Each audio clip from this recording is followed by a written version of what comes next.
복음서에 나타난 안식일 논쟁과 연관해서 지금 상세하게 살피고 있습니다. 먼저는 출애굽기 10장에 나온 10계명의 제4계명이 규정하는 안식일에 관한 내용을, 그 중심 가치를 살폈는데요. 자, 안식일의 쉼이 기뻐하고 기념하는 것은 무엇이라고 했습니까? 무엇이었죠? 창조죠. 하나님의 창조입니다.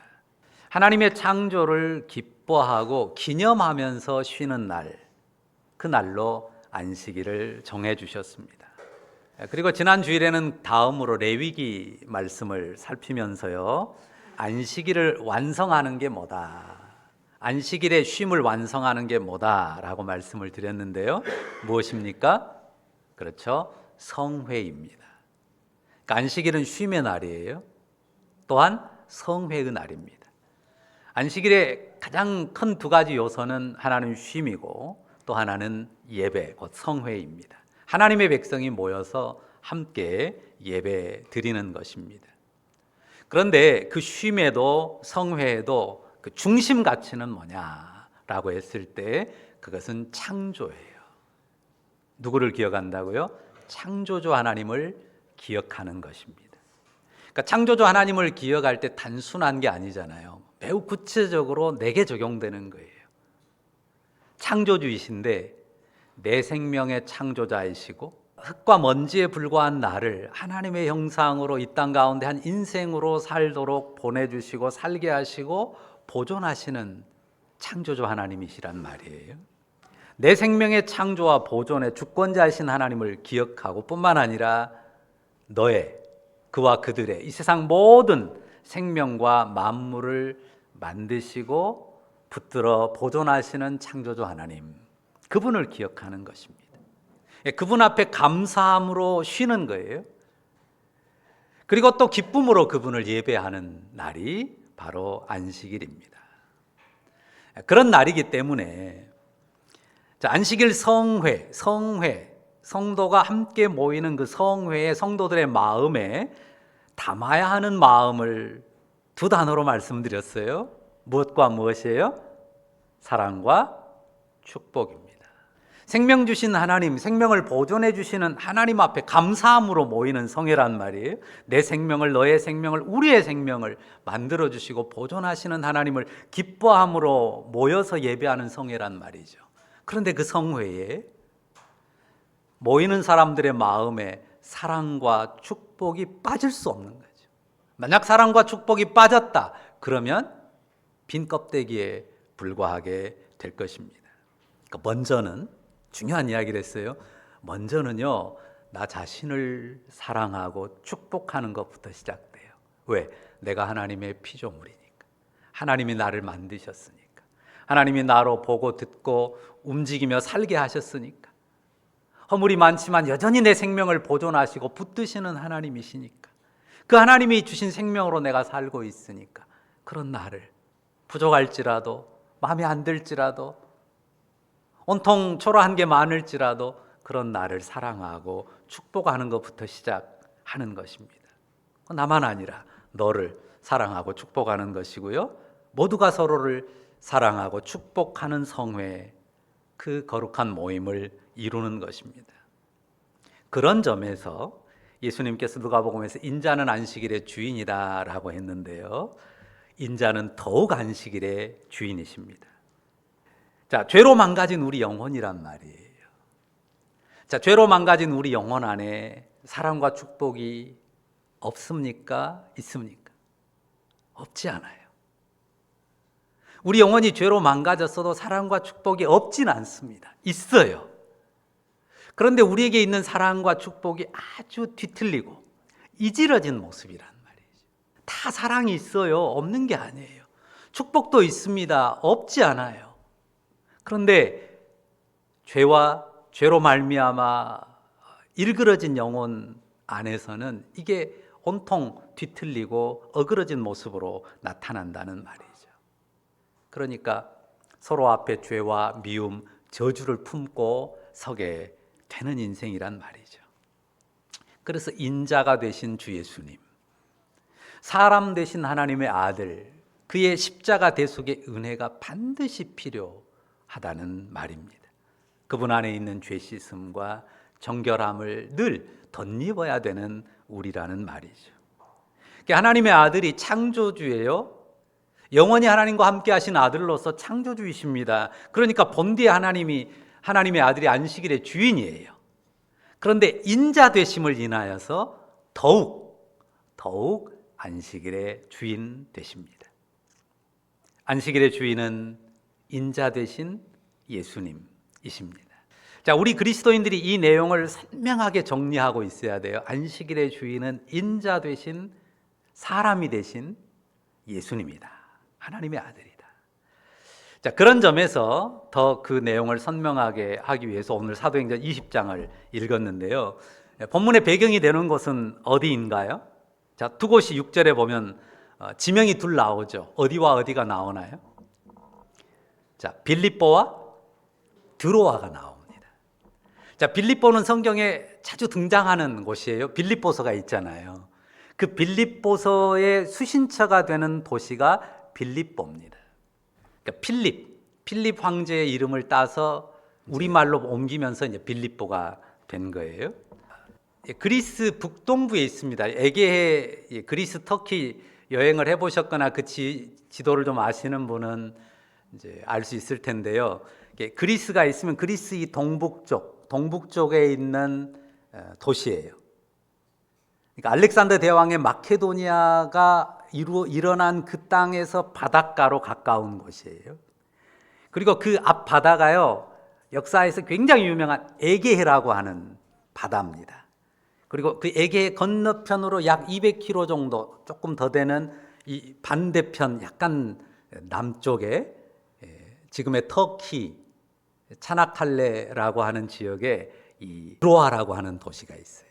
지도상으로 보면 이 그리스 동북부에서 이 터키 중앙 여기 서쪽에 이 바닷가에 있는 도시 드로아입니다. 한 200km가 조금 더 돼요, 직선거리로. 이렇게 뭐 많이 섬이 있거나 그러진 않습니다. 지금 여객선으로 여기서 예를 들어 제주 가는 여객선이나 그런 배를 띄우면 아마 한 6시간 정도면 갈 수 있는 거리예요. 쾌속선으로 가면 한 2시간, 3시간이면 갈 수 있는, 쾌속선은 한 80km 뭐 어떻게 달리니까요. 그 정도면 갈 수 있는 그런 거리입니다. 그런데 며칠 걸렸다고 나옵니까? 6절에 빌립보에서 배로 떠나 닷새 만에 드로아에 이르죠. 당연하죠. 옛날 돛담배잖아요. 그러니까 해류의 영향도 받고 또 바람의 영향도 있으니까 그냥 뭐 금방 갈 수 있는 거리가 아니라 닷새가 걸려서 거기에 도착하게 됐습니다. 그리고 이 드로아라는 곳은 일반인에게 아주 잘 알려져 있는 곳이에요. 드로아라고 한글로 번역이 돼 있으니까 사람들이 잘 모르는데요. 이게 정확히 번역하면 트로이예요. 트로이 목마 이야기를 대부분 사람들이 많이 알잖아요. 트로이 목마. 지금도 거기 이 트로이에 가면은 이 목마를 딱 세워놨어요. 역사 유적 공원을 만들어 놨거든요. 그 트로이입니다. 유명한 그 트로이의 목마가 있었던 그곳이에요. 그런데 그 트로이의 목마가 이제 있었을 때는 그곳이 바다 가까웠는데요. 나중에 이제 지형이 많이 변해가지고 지금은 상당히 내륙 안쪽에 좀 들어와 있습니다. 많이 퇴적이 돼서 육지화 돼 있는데 그래도 바다에서 가까운 곳입니다. 그 트로이에 예수 믿는 성도들의 공동체가 있었어요. 그래서 이 빌립보에서 바울이 배를 타고 이 트로이에 들러서 성도들을 만나고 거기서 또 그 에베소가 가깝거든요. 에베소 거쳐서 예루살렘으로 지금 가는 과정이란 말이죠. 그곳을 오래 있지 않아요. 그러니까 짧게 머무르는데 거기 며칠 머물렀다고 6절에 나옵니까? 1회를 머물러요. 자, 1회를 머물렀는데 그곳에서 아주 특이한 사건이 있었죠. 짧은 시간 머무르니까 바울이 성경에 대해서 상당히 긴 강론을 합니다. 사람들이 듣기를 원했고 바울은 성경을 풀어가면서 복음을 전했는데요. 바울의 강론이 이 밤중까지 이어졌어요. 근데 사람들은 많이 모였으니까 자리가 빡빡했던 것 같아요. 그래서 2층, 3층 아마 그 3층 애가 창이 있었던 거 같은데 그 창턱에 이 유두고라고 하는 젊은이가 그 창 틀에 앉아 있었어요. 근데 바울이 말씀이 계속 길어졌어요. 그러다 보니까 끄덕끄덕 좋은 거예요. 졸다가 말씀이 더 길어지니까 이제 완전히 잠에 푹 빠져가지고 아차 하는 순간에 뒤로 툭 떨어진 거예요. 3층에서 떨어졌어요. 어떻게 됐습니까? 사람들이 놀라가지고 달려 내려가 보니까요. 9절 보세요. 숨을 안 쉽니다. 맥박이 멈춰 있어요. 거기 죽었는지라 그러잖아요. 그러니까 바울도 후다닥 뒤따라서 내려왔는데 거기 10절 보시면 바울 사도가요. 그 위에 엎드려 그 몸을 안습니다. 그리고 말하죠. 떠들지 말라. 소란 피우지 마라. 생명이 그에게 있다. 죽은 줄만 알았던 그 청년이 바울이 그의 위에 엎드려 몸을 안고 기도했겠죠. 놀랍도록 생명을 회복하게 된 것입니다. 그래서 이제 사람들이 안심하고 다 올라가서 빵을 떼어 먹고요. 그 감동 속에서 사람들이 잠이 오겠어요. 날이 새도록 계속해서 하나님의 말씀과 복음에 대해서 이야기를 나눕니다. 그리고 바울은 그 다음 날 아침 일찍 그곳을 떠났다는 이야기입니다. 오늘 지금 그 내용을 살피려고 하는 게 아니에요. 그런 일이 있었는데 오늘 살피려고 하는 핵심은 그게 아닙니다. 7절 앞부분에 딱 한 구절이에요. 뭐라고 썼습니까? 제목에도 기록했는데요. 그 주간의 첫날에 우리가 떡을 떼러 하여 모였다는 사실입니다. 자, 주간의 첫날이 가리키는 날은 우리가 주일이라고 부르는 일요일입니다. 주간의 첫날에 떡을 떼려 하여 모이는 것이 초대 교회, 초기 교회 공동체에 정착된 하나의 루틴이었다고 하는 것입니다. 본래 유대인들이 지키는 안식일은 제7일이에요. 제7일 안식일, 곧 주의 마지막 날입니다. 바울이 어디든 복음을 전하라고 하면 유대인 공동체 회당이 있었는데요. 그곳에는 유대인들이 항상 7일 안식일에 모였기 때문에 7일 안식일에 가서 바울이 그곳에서 성경을 읽고 복음을 전하곤 했습니다. 그러나 그리스도인의 공동체는 여기 기록한 것처럼 주간의 첫날에 떡을 떼려 하여 모였습니다. 그러니까 유대인 회당과 구별되게 그리스도인의 공동체들이 모이기 시작했을 때 이 그리스도인의 공동체는 토요일 안식일에 모인 게 아니고 안식 후 첫날 그 주일 일요일 아침에 모였고 그때 무엇을 한 거예요? 떡을 뗐다. 떡을 뗐다는 것이 무엇을 말하는지 우리가 알잖아요. 빵을 떼면서 주의 살과 피를 나누면서 주의 성찬으로 하나님 앞에 예배를 한 겁니다. 그리고 하나님의 말씀도 그때 나눈 것입니다. 그래 주의 죽으심과 그의 그 대속의 은혜를 기억하면서 성찬을 말씀을 나누는 예배가 안식일이 아닌 그 뒷날 주의 첫날에 이루어졌다고 하는 것입니다. 이것이 아주 자연스럽게 신약 교회의 전통이 됐어요. 그냥 누군가가 그렇게 했으니까 따라서 하는 전통이 아니에요. 토요일의 쉼 그리고 성회를 주일, 곧 주의 첫날 일요일로 자연스럽게 옮겨갔어요. 자, 신약 성경 여러분이 보면 어디엔가 이제부터는 토요일 날 모이지 말고 안식일을 주일 날 지켜라 이렇게 명시적으로 기록한 곳은 없습니다. 그런데 고린도전서 16장에도 보면 교회가 매 주의 첫날에 주간의 첫날에 모였다고 하는 사실을 선명하게 보여줘요. 그러니까 거기 고린도전서 16장에 보면 연보, 곧 헌금에 대한 이야기를 하거든요. 그런데 뭐라고 말하냐면요. 매주 첫날에 각 사람의 수입을 따라 모아라. 매주 첫날에. 그러니까 전제하는 거예요. 매주의 첫날 일요일에 성도들이 예배로 안식일로 모였다고 하는 것을 전제로 하고 그때마다 미리 연보를 모아서 예루살렘 구제를 위해서 저축하라고 그렇게 말하는 거예요. 그러니까 초대교회가 너무 자연스럽게 안식 후 첫날, 그러니까 주일, 일요일을 성회로 삼아서 빵을 떼고 성찬과 말씀을 나눴다는 것이 너무 자연스러웠다고 하는 거죠. 아마 여러분이 제7 안식일 교회라는 이름을 들어본 적이 있을 겁니다. 이 사람들은 지금도 제7일 안식일에, 토요일에 안식일을 지켜야 된다고 굉장히 강조합니다. 그리고 우리 주변에 간혹 보이는데 하나님의 교회라고 이름 붙여진 그 이단이 있는데, 그 사람들도 이 안식교 계통의 이단이에요. 토요일 안식일을 반드시 지켜야 된다고 절대화합니다. 근데 그 사람들은 사실 원래 앞에 안상홍이라는 이름이 붙어요. 안상홍 하나님의 교회거든요. 그런데 자기들 색깔을 은근히 감추기 위해서 앞에 안상홍을 뗐어요. 물론 안상홍이 죽기도 했지만 안상홍이란 사람이 아버지 하나님이래요. 그리고 나중에는 안상홍 죽고 나니까 장길자라는 여자가 어머니 하나님이래요. 그러면서 이 토요일 안식일을 절대적으로 지켜야 된다라고 말합니다. 그런데 구약성경 율법에서 제7일 안식일을 지켜야 된다라고 해서 토요일 안식일을 반드시 지키는 것이 옳은 게 아니에요. 왜 우리가 토요일 안식일을 지키지 않고 주일로, 일요일로 안식일을 옮겨서 그날에 우리가 쉬고 예배하는지를 분명히 알고 있어야 합니다. 이미 여러분이 알고 있어요. 이유는 간단합니다.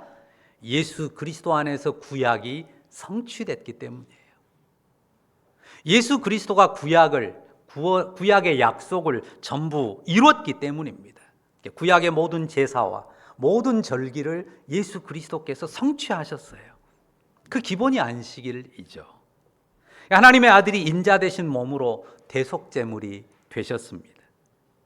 주 예수님 인류의 죄를 속하는 하나님의 어린 양이 돼서 그의 희생으로 인류의 모든 죄가 사해진다고 하는 것입니다. 그러니까 더 이상 우리가 짐승의 피를 뿌려서 제사하지 않는 거죠. 예수 그리스도의 피 뿌림을 의지하여 하나님 앞에 나아가는 것입니다. 그가 십자가 대속을 이루시고 부활하셨단 말이죠.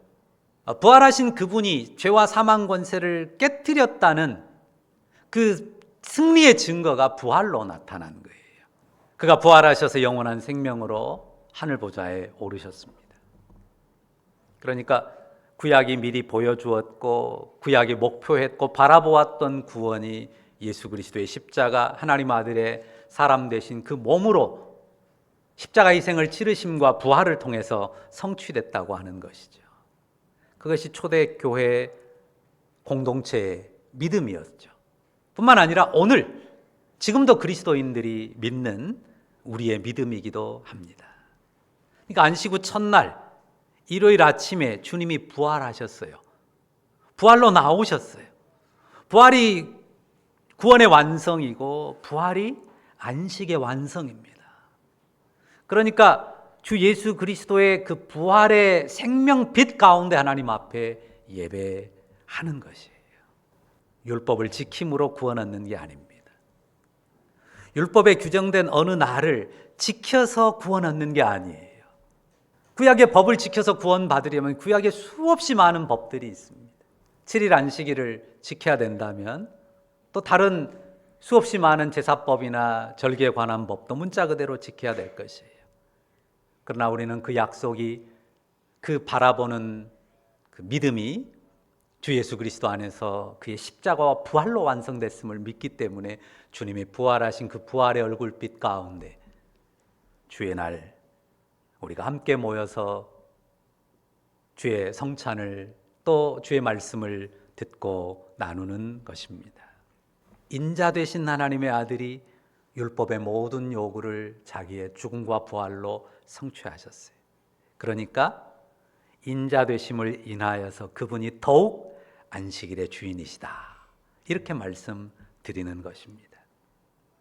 그가 하나님의 어린 양으로서 우리의 죄값을 치르셨고 우리를 죄와 사망으로부터 자유케 하셔서 참된 안식에 이르게 하시기 때문입니다.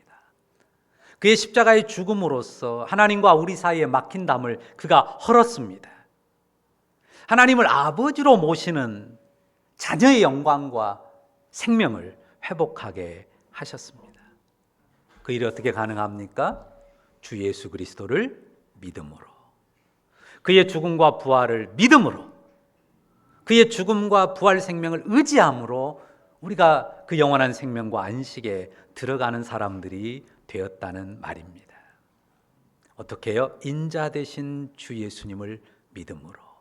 자, 다시 반복합니다. 인자는 안식일의 주인이라고 예수님께 선포하셨는데, 그가 하나님의 아들로서 본래도 창조의 주인이시지만, 안식일의 주인이시지만 인자됨을 인하여 더욱 안식일의 주인이 되십니다. 그러니까 7일, 토요일 7일이건 아니면 어떤 다른 날이건 다른 어떤 절기건 그런 날들을 율법적으로 준수하는 것이 구원의 길이 아니에요.